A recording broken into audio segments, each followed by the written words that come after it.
Welcome back, everybody. This is Ty with the EQPOD podcast brought to you by Botu Pharma USA. Today, I've got a long-awaited guest. We've been trying to get him on, but he's so dang busy. I think everybody would agree with me, but we're so fortunate to have David Riddle on the podcast. David, I am so excited to have you on. I've got a ton of questions, and some of them may be really good questions. Some of them you've probably answered ad nauseum throughout your courses with the Breeder's Assistant, but happy to have you on, and hopefully we have a really good conversation. Yes, well, thank you for having me on, and 25th year of the Breeder's Assistant and going strong, and just enjoying being able to breed mares and get mares pregnant and help others with the passion that we all share within the horse industry. Awesome. And then for those that don't know who David Riddle is or the Breeder's Assistant, can you give us a brief introduction of who you are, what you do, and other areas that maybe even people that are familiar with the Breeder's Assistant aren't really familiar with yet? Can you give us a brief background of who you are and what you do? Absolutely. Well, I started to breed horses when I was 14 years old, and that is when I had the passion instilled in me, but also have a very entrepreneurial spirit as well. And there was a mentor of mine, Patty Woods. She owned a horse named Obvious Conclusion. And as a kid, I got onto the golf cart, the front seat, and she leaned back to the potential buyers that flew in to buy me. And she said, do you want to go to the $20,000 pasture, $50,000 pasture, or do you want to win a world champion? And that right there told me there can be money made in the horse industry.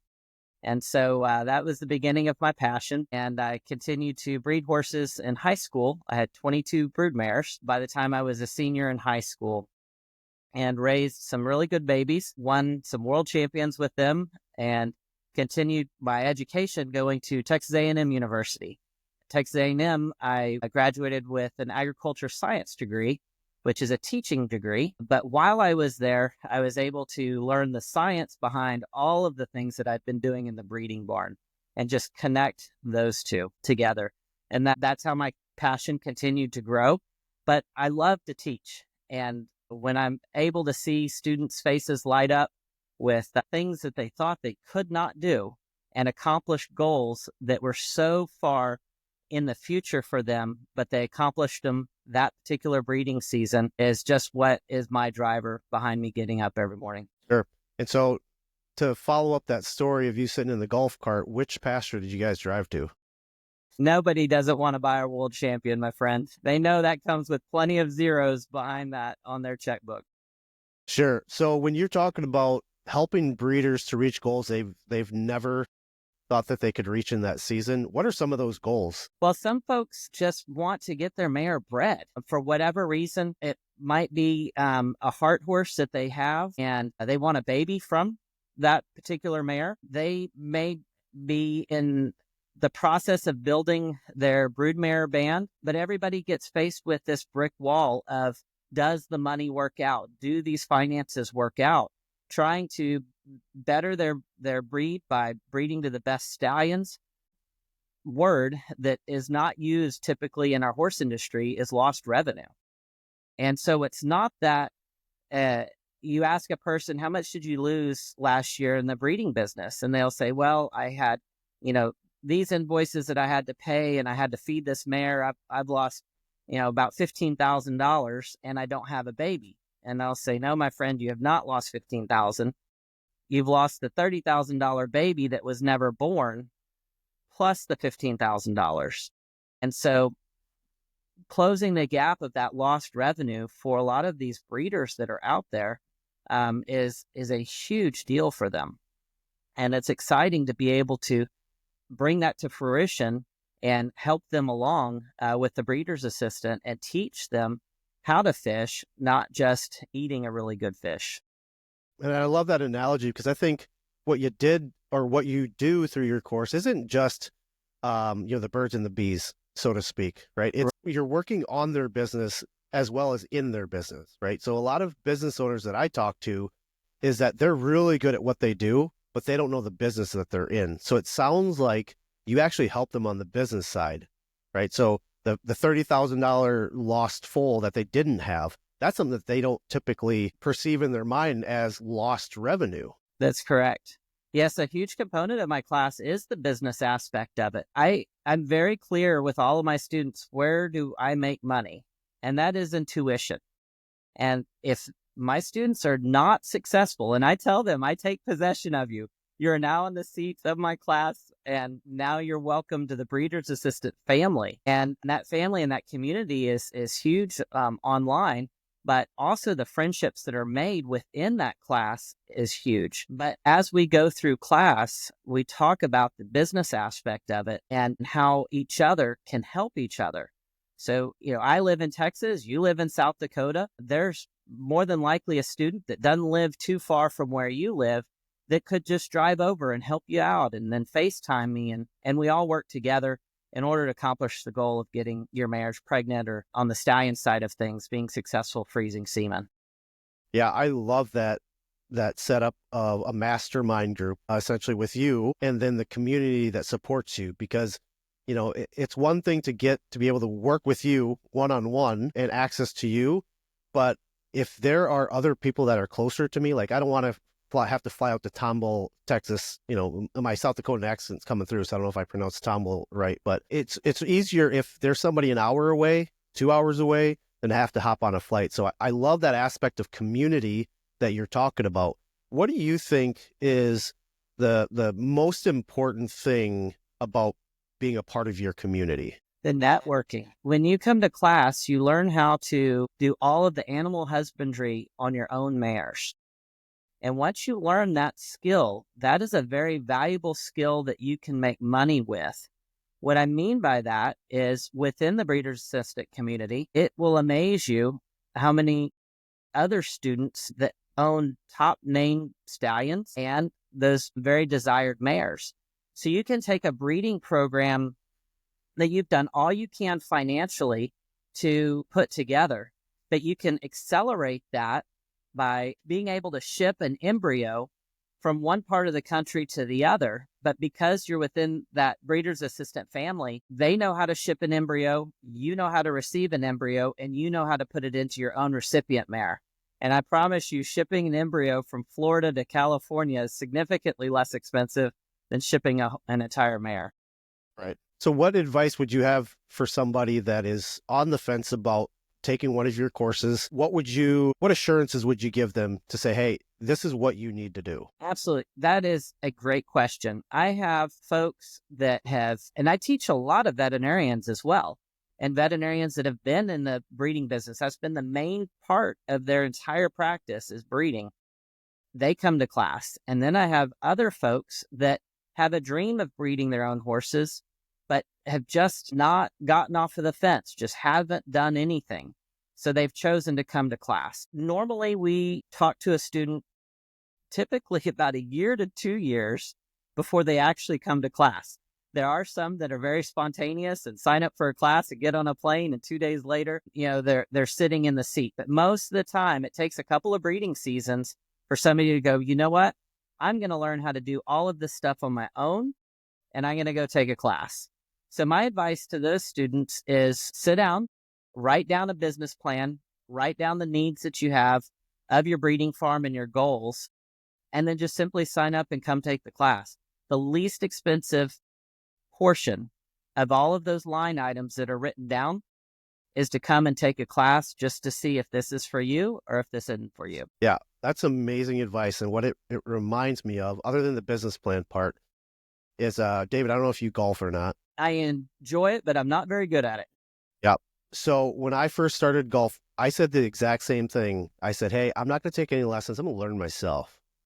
I'm gonna figure out the swing. I'm gonna figure out this game, and then if I need any help, I'm gonna go to a coach.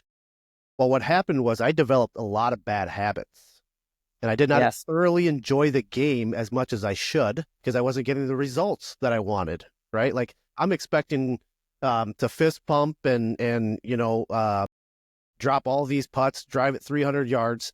But really, what happened was I was duffing it off of the tee. I was 4-putting. I was shooting over 100 through 18 holes, and I was so frustrated.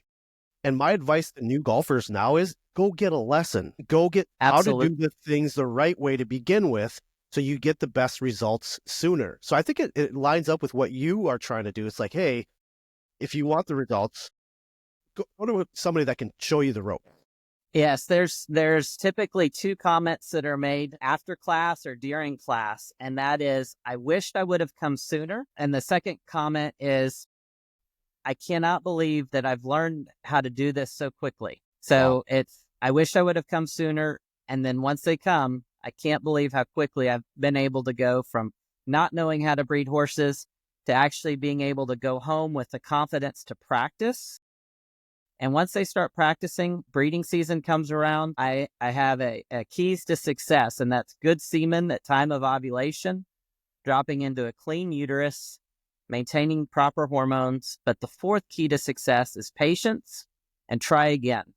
And those folks that have patience and try another way are always successful, and they end up surprising themselves. Yeah, that's such great advice. I really hope that if anybody's listening to this, has that confidence now to go ahead and sign up for your class and just learn, right? I mean, maybe you learn that this is something you want to do, or maybe it's, yeah, I don't want to get into this, and you save time. No matter what industry you're in, if you're saving time, you're saving money, right? Instead of the regret of, I wish I would have done this sooner.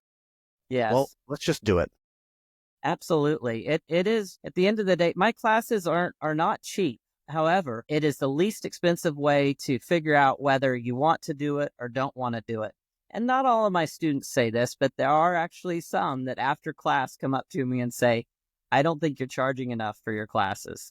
What you have taught me has really, number one, saved me a mountain of money. And number two, given me the opportunity to get January or February babies on the ground. And three, it's just a passion and a hobby of theirs. I have many students, not just one, but many students that financially, this is not a business for them. They could do whatever they wanted, but this is their passion. This is what they like to do. And so you would never dream of somebody that had lots and lots of money in the bank account would be up at 5 o'clock in the morning checking a mare to determine whether they're going to be bred with frozen semen or not. And we laugh at that, but that's actually the reality. It's fun for people to breed their own horses. It's fun to foal out that mare that you bred. And it's also fun to go win a world champion with that particular baby or be in the winner's circle at the racetrack with that particular baby.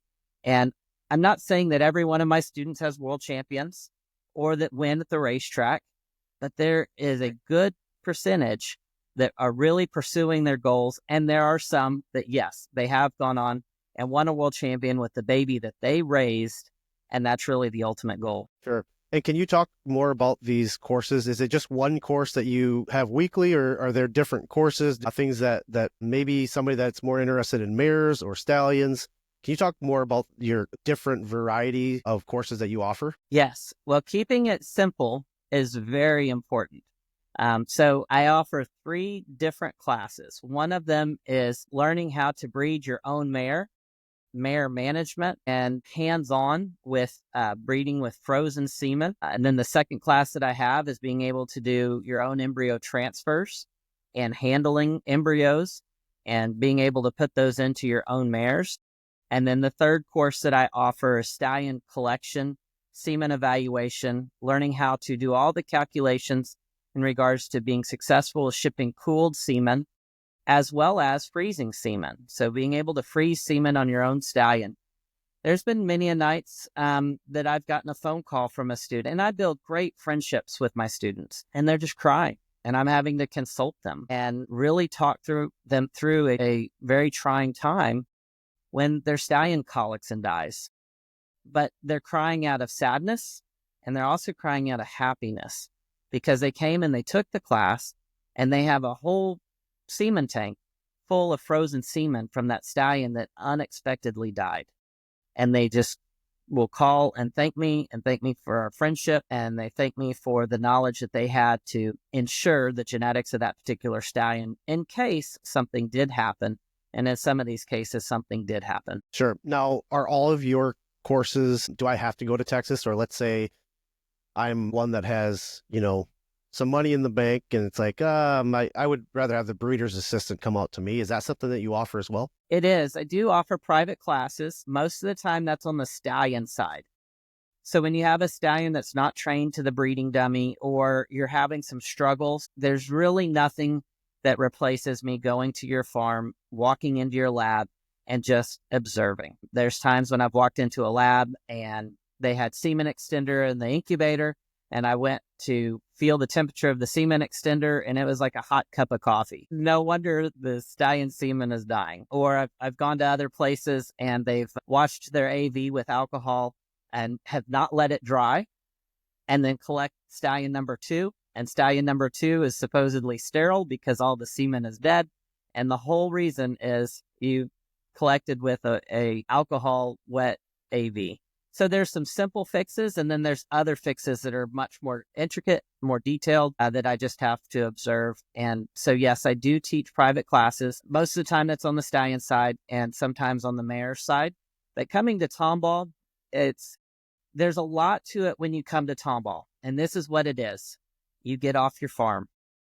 The distractions that a lot of folks have when they're at home, it's hard for them to concentrate on class. And when you come to class, it's intense. You're going to be overwhelmed. And so it is important for them to sit down and focus and not be at home. And it's just a better learning environment for them. Yeah, that's a really, really good point. Let's talk more about the mare side. I know a lot of my podcasts, a lot of people that watch my podcasts gravitate towards endometritis. Yes. So I always like asking for different perspectives and different opinions. Now, do you happen to deal with a lot of endometritis? Well, of course, we all do. If we're breeding horses, that's the nemesis of what we're doing. But a lot of times there's other issues that are going on as to why that is there. All too often people just focus on, well, this mare has fluid in her uterus, instead of asking the question, why does she have fluid in the uterus? Is it from an infection, whether it's bacterial or fungal? Is it just simply she was bred a few hours ago and there's some inflammation on the uterus due to her being bred? What does her vulva conformation look like? And is she a pooling mare or not? So the question needs to be, why does she have fluid on the uterus versus just reacting to the fluid on the uterus, in my opinion? And a lot of things that I try to implore my students to do is to be much more proactive versus reactive. And when you're proactive about that fluid on the uterus, then things tend to work out much better. Yeah, and for your future students, I'll call them, that are currently breeding and they see this, like they're worried, they are concerned, and they don't know what to do. Let's say they do call you, David. What are the steps that you would walk them through? Like, okay, let's just take a deep breath. Here's what you're going to do. What would you explain to them? Well, first would be just the overall health of the mare. It would be good to do some blood work on the mare and work hand in hand with their veterinarian if there is a diagnosis and a treatment plan that needs to be done. Again, you have to have a clean uterus in order for you to be successful breeding. Once that mare is cleaned up, if there is a bacterial or fungal infection, then you can move forward with following her follicular development and edema on the uterus and so forth, so you can predict when to ship semen. But the first step, if a mare chronically has fluid on the uterus, is to get with their veterinarian and get a proper diagnosis. Yep. So I was going to ask you a question on the stallion side, but you reminded me of a question I wanted to ask you that I've got written down. You know, you said yourself you're not a vet, and I'm guessing the vast majority of your students aren't vets, though you do teach veterinarians. My question always is, how do you handle or teach a breeder to work with their vets without insulting their vets? I don't know if that's been a topic that you've addressed before, but I myself have heard of instances, and I won't say any vet's name, but it's like I tried to offer up some advice to my vet and they got insulted because they're the expert. They're the ones that's supposed to be given advice and options to try, but I don't feel comfortable working with my vet because I feel like every time I offer something up, it comes across as an insult. What tips would you have to a breeder to better be able to work with their vet without insulting their vet? Come to class. Learn the lingo. That's one of the things that, ironically, so I do teach a lot of veterinarians, actually, and there's rarely a group class that goes by that there's not at least one or two veterinarians, and even more, that are sitting in the class. At first, most students come to class feeling that this could be the beginning of the end of their relationship with their veterinarian. And to their surprise, their relationship with their veterinarian actually improves. And so one of the things that I talk about in class is just the veterinary model is, why does a veterinarian go to school? In order to work on horses. So if you're a client that has 5 mares and you get 5 mares in foal, how many horses will you have next year? 10. So that veterinarian is looking in the eyeballs of other horses and seeing, hey, there's more work for me to do. There's going to be more lameness checks, more colics, and just kind of all of the above. So most of the time, their relationship improves. They're able to work with their vet so that when they have a mare that does need a proper diagnosis and treatment plan, it's so much easier when their client knows something about reproduction. Otherwise, that veterinarian has to drive, whether it's 10 minutes from the house or whether it's 2-3 hours from the house. And, I have students that have veterinarians that are 10 minutes away, and I have students that there's not a veterinarian for 10 hours worth of a drive. And so those students just have to figure it out on their own. The breeder's assistant, one thing about the breeder's assistant is we think that it's just US based, but it's actually very international. Last month, I had a student from Punjab, India. This month that's coming up in my next class, I have somebody coming over from Japan. I have there's not a class that goes by that I do not have international students within that class. One thing I always offer to people is if people are getting insulted by what you say, we have to take a look in the mirror, right? Because maybe we're coming across as we know better than them. And I always like the approach of, like, if you're in court, right, you're talking to the judge, it's with the most respect that they deserve. So yes, maybe you do know more than your vet. Maybe your option that you pose is the best option. But if you are talking down on them, like you know better than them, of course they're going to get insulted. absolutely. It's just all the social rules apply when talking to your veterinarian or talking to the waitress at the restaurant or anybody else that you talk with. If you wake up that morning and you want to be an inflammatory person and then be inflammatory with your veterinarian, of course that's not going to go over very well. But that also works both sides of the fence. The veterinarian wants to be inflammatory or angry about somebody who's wanting to accomplish goals and dreams that they have, then yeah, maybe that veterinarian may need to look in the mirror. But every class, I have a discussion about being a good horse owner and to be that good client and to work with that veterinarian to build that good relationship and not to be inflammatory. And with vets in the class, and sometimes there's classes when I don't have vets in the class, I don't change most of the words that I have within that class. And that is to just be a good person and to be helpful. And there's days when we wake up on the wrong side of the bed. And at the end of the day, you got to call somebody up and make that apology and say, today didn't go over as well as I thought it would, but tomorrow's a new day. Yep. Please don't be offended by anything that I said. Let's move forward and be able to accomplish your goals and my goals, and to be that good client. And also to be the client that it's going to cost you some money, and to be helpful in the situation and not to be inflammatory in a situation. Yeah, all great advice. So the stallion question that I have in mind for you is on a base level. Like, I've got a stallion that just is getting a little bit older. Right. How do I determine when the horse is past its breeding time, so to speak? Like, when do I just say, hey, this horse has had enough. Let's not collect anymore.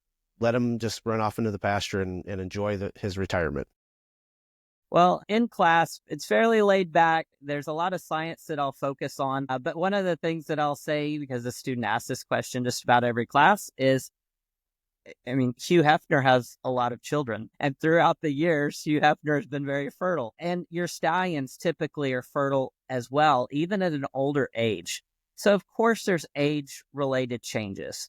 But that's not secluded just because a stallion is 24 years old. There can be a stallion that is 8 or 9 years old that has the same issues. So if testicular degeneration, there are no boundaries or rules with that. So you can have a stallion that's 26 years old that is super duper fertile.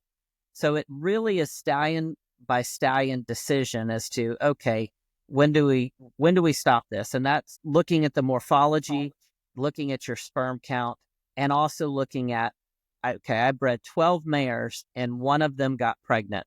Do I need to keep continuing this, or do I need to kind of cut bait and go to another stallion? Sure. I think a lot of the questions that we have with breeding always tends to go to like the newer technologies. Aside from the breeder's assistant, you also run your own ICSI lab. Can you talk more about that? I do. So a complete separate business is equine IVF. And in the beginning of class, I talk about the good old days and the different eras that the horse breeding industry has gone through. I'm 47 years old, but I started when I was really young. And that was right when American Quarter Horse Association allowed for ship-cooled semen to be used.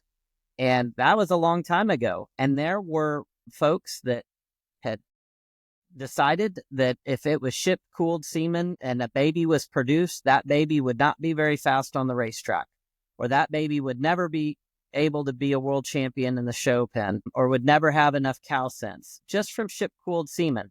That's nonsense to us now because everybody ships cooled semen. And then there is another era of the frozen semen. And if it was produced by frozen semen, then there would be genetical defects of the baby that was born. And then even moving on to embryo transfer. There was a day when you went to a racehorse, quarter horse racehorse sale, and if it said it was produced by an embryo transfer, that was kind of the nail in the coffin. You were not going to get very much money for that particular offspring. But that's ludicrous now. There's a ton of babies that are being born via embryo transfer. So now there's a new era in the horse breeding industry, and that is the intracytoplasmic injection, the ICSI is what we call it. And there will be a day when we look in the rearview mirror and go, oh my goodness, there is an amazing number of mares that are being bred and foals that are being produced via the ICSI process. How that is going to help the industry and our recip herds is going to be huge, because a conventional embryo transfer, you have to line up your recipient mare. Although it's not too difficult, you still have to do it. When you have a frozen embryo, then you wait for your mare to ovulate, and then 4 or 5 days later, you do the transfer. So it takes out an enormous amount of stress.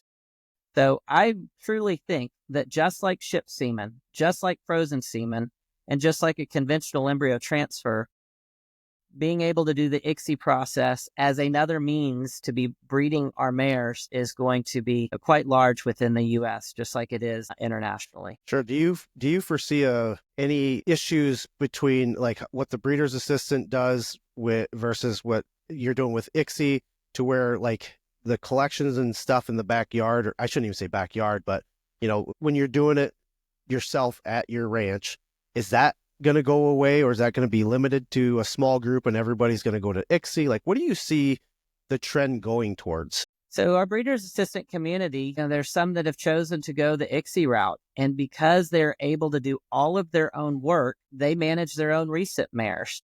So there's oocytes or eggs that are aspirated out of the donor mares, sent to the lab. We create embryos. And we have taught those students how to thaw out their own embryos. We've taught those students how to track their own mares.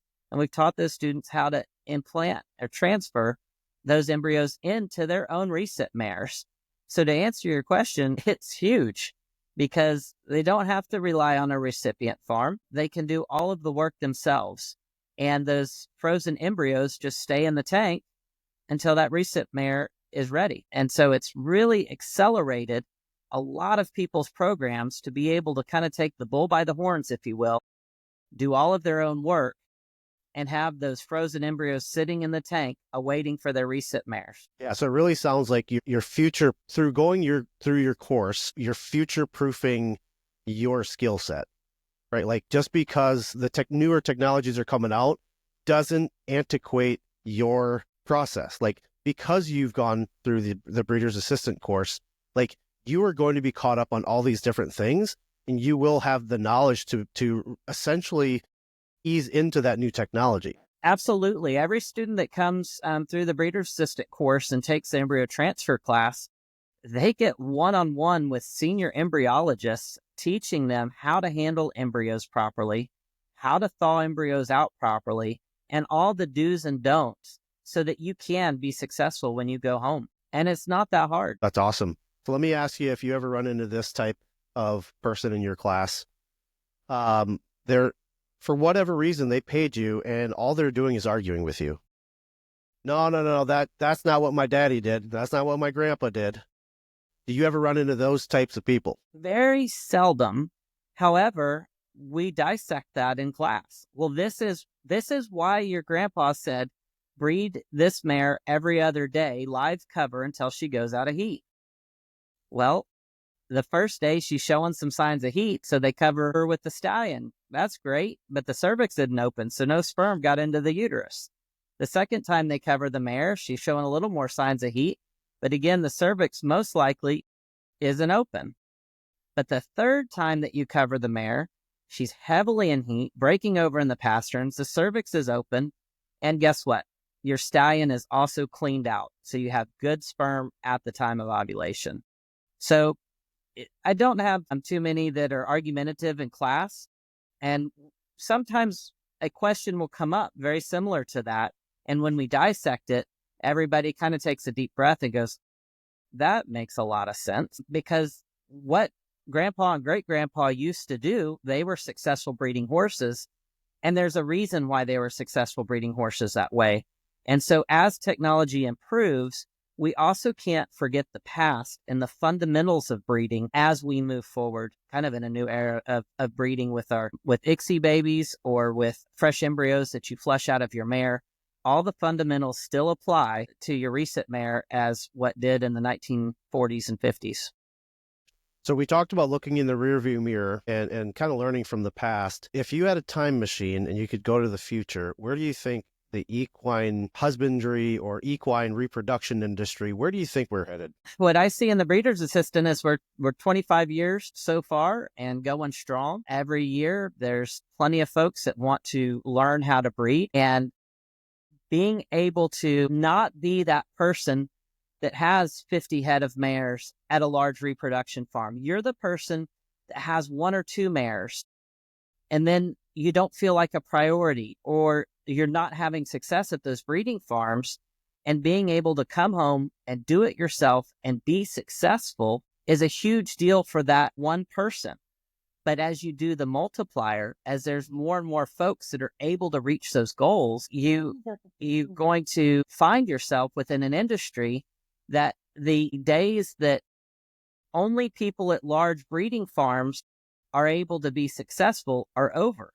There's plenty of places all across the country that you can you can go onto somebody's farm that literally has 3, 4, 5 head of horses, and there's a world champion sitting in one of those places. In the old days, you had to go to these big breeding farms and sift through a lot of babies to find some good ones. So to answer your question, I think it's just getting much, much more robust for the betterment of our equine industry as more people are able to do it on their own versus attempting and relying on others to make their priority a priority. Sure. Now, you talked about international students that come to your course. At what point would you say is when do you see a lot of the reproduction spreading even further, right? So you had somebody from Japan, somebody from India. Are those prevalent with a lot of equine breeders, or do you think that it's going to take a little bit more time to just kind of grow that community in other countries? Well, other countries prioritize horses differently than the U.S. does. For example, if you go to Australia and drive from town to town to town, there's one thing that you'll see in 2 out of 3 towns that you're driving through, and that's a racetrack. And so their pastime is still focused on the horse industry, whereas in the U.S., our pastime is divided between football and baseball and all the other activities that the U.S. has to offer. So in the U.S., in my personal opinion, it is very hobby-based, and in other countries, it's the meaning of your last name. If your last name is such and such, you have to win that next race, or you have to win that next show competition. So other countries are very robust in their equine reproduction skills. So whether that be Italy or the Netherlands, or Brazil, the horse industry is very robust in most other countries. But yet they're coming to the breeder's assistant to learn. That's awesome. Yes, our referral base is huge, and we're just very blessed that God's given us the opportunity to spread our passion. Sure. So I'm going to give you another shout out just to reiterate why somebody would take that leap of faith and to call you up to say, hey, David, I want to take your class. What would you say to them in the last plea? Maybe it's not a plea. Maybe it's a warning. Well, thank you for this opportunity in order to come onto your podcast. It's been a great chatting with you. You know, if you have a successful breeding program currently, keep doing what you're doing. If you're frustrated with your breeding program or you're investing a lot of money into your breeding program, it is a wise decision to get an education on what you're putting your money toward, what you're putting your time and efforts toward. And the breeder's assistant, whether you go home and you start breeding all your own mares, or whether you go home and you're like, you know, now I know the lingo. Now I know how to talk to my veterinarian. Now I know what to expect, is a great reason to come to the breeder's assistant. And although it's not inexpensive to come to the breeder's assistant, it is money well spent. One of the things that I tell my students and that I mentioned at the beginning of the podcast is I make my money on tuition. And then from that point forward, I have an obligation and a duty to each and every one of my students to figure out how to get their lab outfitted. You don't need a $6,000 or $7,000 microscope to look at semen. You can buy one on Amazon for $300. You don't need a $10,000 incubator. You can buy one on Amazon for $500 that'll work just as well. So I've had students that come to class and kind of kick themselves and went, oh man, I wish that I would have sat here and learned what I learned because I spent a lot of money before I got here. And then I have other students that just waited.